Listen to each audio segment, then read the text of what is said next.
जागरूकता से संबंधित जो अभियान हमारे पुलिस मुख्यालय द्वारा चलाए जाते हैं, हम जी हमारे सर। एसपी महोदय के निर्देशन में, अतिरिक्त पुलिस अधीक्षक महोदय के निर्देशन में और एसडीओपी महोदय के निर्देशन में अभियान चलाते हैं। जी। उनके बारे में भी मैं आपके सब्सक्राइबर को और जो आपके चैनल के व्यूअर्स हैं उनको बताना चाहूँगा जी सर। कि एक हमारा अभियान चलता है यातायात नियमों का पालन करने के संबंध में। जी। आज के समय में जो एक्सीडेंट्स होते हैं और उनमें अगर किसी व्यक्ति की मृत्यु होती है तो उसका सबसे बड़ा कारण होता है सिर में चोट लगना। जी अगर सर। आपके सिर में चोट नहीं लगेगी, आपके हाथ में लगेगी, पैर में लगेगी तो भी आप सर्वाइव कर जाएँगे और आपके बचने के चांसेस बढ़ जाते हैं। जी। लेकिन अगर आप हेलमेट नहीं लगाए रहेंगे और उसके बाद अगर सिर में चोट लगती है तो फिर बचने के चांसेस बहुत कम हो जाते हैं। जी। लोगों से जब हम हेलमेट खरीदने के लिए, हेलमेट लगाने के लिए बोलते हैं, तो उनकी सोच ये होती है कि पुलिस चालान बनाती है, इस वजह से हेलमेट लगाने का बोल रही है। इसमें हमारा कोई व्यक्तिगत हित नहीं होता है। जनता के लिए, लोगों की सुरक्षा के लिए हम हेलमेट लगाने के संबंध में अभियान चलाते हैं। जी। और अगर कोई व्यक्ति हेलमेट लगाएगा तो वह शासन के नियमों का पालन करेगा, उसका चालान भी नहीं होगा। साथ में अगर उसके साथ कोई दुर्घटना घटित होती है, तो उसके सही सलामत रहने की संभावना भी बढ़ जाती है। जी। इसलिए हम लोगों से अपील करते हैं कि आप हेलमेट लगा के चलें। सेकंड है हमारा ऑनलाइन फ्रॉड। ऑनलाइन फ्रॉड के संबंध में भी हम लोगों को जागरूक करते हैं। जैसा आपने बताया था कि लिंक आती हैं जी। या जैसे कौन बनेगा करोड़पति के नाम से आ जाता है, हाँ, हाँ, बैंक वाले हाँ। बन के कॉल करते हैं। जी तो सर। इस तरह की किसी भी वीडियो, लिंक, मैसेज या कॉल पर बिल्कुल भी आपको वो जो कह रहे हैं, आपको वह बात मानकर उनको जानकारी नहीं देनी है। अगर आप इस तरह की जानकारी देंगे, तो आपके साथ कभी भी फ्रॉड हो सकता है। आजकल एक पीएम किसान निधि के नाम से भी लोगों के पास लिंक आती है, उससे भी लोगों के पैसे कट जाते हैं। तो इस तरह की किसी भी अननोन लिंक पर कभी भी क्लिक नहीं करना चाहिए।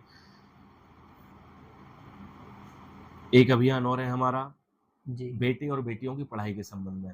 जी। बुंदेलखंड क्षेत्र में हमारा टीकमगढ़ जिला आता है। बुंदेलखंड क्षेत्र में बच्चों और बच्चियों को पढ़ाई के समान अवसर कई जगह पर नहीं मिल पाते हैं। जी। कहीं कई-कई ग्राम इतने ज़्यादा पिछड़े हैं कि वहाँ पर बेटियों को 8वीं के बाद पढ़ाया नहीं जाता है। तो इस बारे में हम लोगों को जागरूक करते हैं कि यदि कोई बेटा या बेटी पढ़ना चाहता है, तो उसकी प्रॉपर पढ़ाई की व्यवस्था करने की ज़िम्मेदारी शासन की है। शासन उनको सुविधाएँ भी देता है, लेकिन घरवाले भेजते नहीं हैं। तो उन लोगों से भी हम अपील करते हैं कि सभी बेटे और बेटियों सभी को पढ़ाई के लिए समान सुविधाएँ उपलब्ध कराएँ और सभी को पढ़ाएँ। जी। और अभी आने वाले 1 से डेढ़ महीने, 2 महीने में हमारे पूरे भारतवर्ष में विभिन्न त्योहार मनाए जाते हैं। जैसे गणेश चतुर्थी होता है, उसके बाद आपका नवदुर्गा देवी जी जी। का कार्यक्रम होता है, उसके बाद दिवाली है, दशहरा है।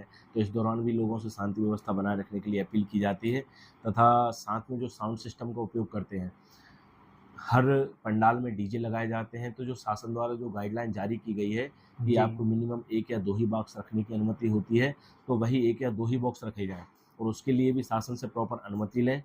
और जिनमें लाइटिंग की व्यवस्था की जाती है पंडालों में, तो लाइटिंग वालों से भी हमारा विशेष अनुरोध रहता है कि जितनी भी आप वायरिंग कर रहे हैं, जो भी आप लाइटिंग की अस्थायी व्यवस्था बना रहे हैं, उसको इतना सुरक्षित रहे कि उससे किसी भी व्यक्ति को करंट ना लगे। क्योंकि करंट जी। लगने से फिर व्यक्ति हताहत होता है, पंडाल में बहुत सारी फिर अव्यवस्थाएँ फैलती हैं।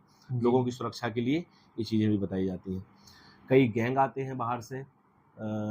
बुंदेलखंड में क्या होता है कि जो पुरुष वर्ग होता है, वो अक्सर या तो खेतों में होता है या बाहर काम के लिए जाता है। घर पर माताएँ-बहनें रहती हैं, तो जी। लोग आते हैं, बोलते हैं कि आपके जो आभूषण हैं या ज्वेलरी है, वो हम उनको चमका देंगे कम पैसे में। तो इस तरह के लोगों से भी दूर रहें। वह जी। लोग आते हैं और आपको चकमा देकर आपकी ज्वेलरी लेकर चले जाएँगे, आपको पता भी नहीं चलेगा। इस तरह जी। भी लोगों को बचने के लिए जागरूक किया जाता है और भी हमारे कई अभियान चलाए जाते हैं, जिनके जी संबंध में सर। लोगों को जागरूक किया जाता है। और जनता से हमारी यही अपेक्षा है कि मैं स्थानीय की बात नहीं कर रहा, जो भी व्यूअर्स देख रहे हैं, जहाँ भी वो रहते हैं, अगर आपको किसी अपराध घटित होने के संबंध में जानकारी है या कोई अवैध क्रियाकलाप आपके आस-पास हो रहा है, तो उसकी सूचना संबंधित थाने में देने का आपका कर्तव्य बनता है। जी और सर। सभी से मेरी अपील है कि पुलिस का सहयोग करें, जिससे कि हमारा समाज सुरक्षित रह सके और सभी लोग शांति से यहाँ पर रह सकें। धन्यवाद।